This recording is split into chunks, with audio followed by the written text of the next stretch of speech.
Now, Nigeria's image abroad is under scrutiny as lawmakers raise the alarm over the deteriorating conditions of the country's foreign missions.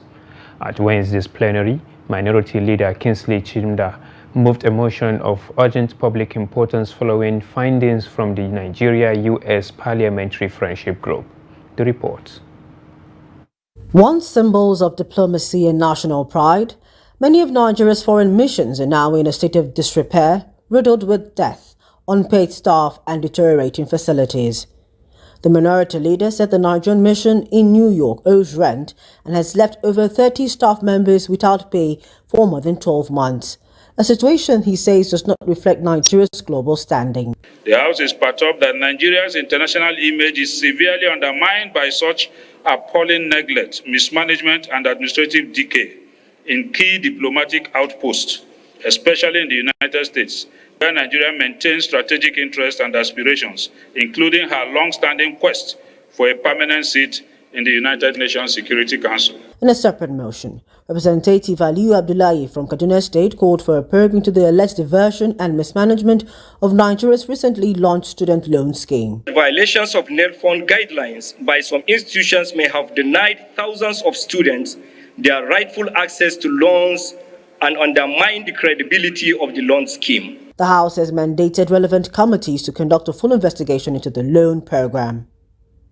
Meanwhile, Representative Felix Nweke has urged government agencies to prioritize a national reintegration plan for internally displaced persons affected by conflict and disasters. Worried that if the displaced persons, most of whom are women, are children, are returned home after relative peace is restored in their communities. Heavy rains and windstorms have displaced thousands, prompting Representative Alhassan Dogoa to urge emergency relief for affected communities. Also note that the catastrophic damage caused by the tornado-like wind and rainstorm in the aforementioned communities was unprecedented, resulting in widespread destruction of lives, property, and the means of livelihood of the affected populations amounting to thousands and of millions of naira. The House also made legislative history as a bill mandating 15% female inclusion in armed forces recruitment passed second reading. A bill for an act to amend the Armed Forces Act, Cap A20, Laws of the Federation of Nigeria 2004, to ensure that at least 15% of women representation in the enlistment, recruitment, and appointment of service personnel. Also on Wednesday, a harmonized report of 4 tax reform bills was adopted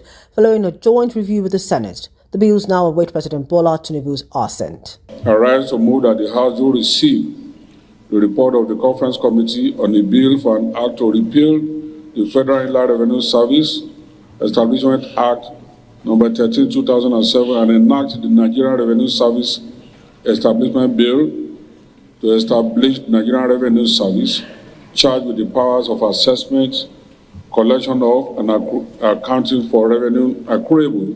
Lawmakers warned against any unauthorized changes to the documents. Because we have the content of what is passed, not only in the conference committee, but what was passed by the 2 chambers before we come to a conference committee level.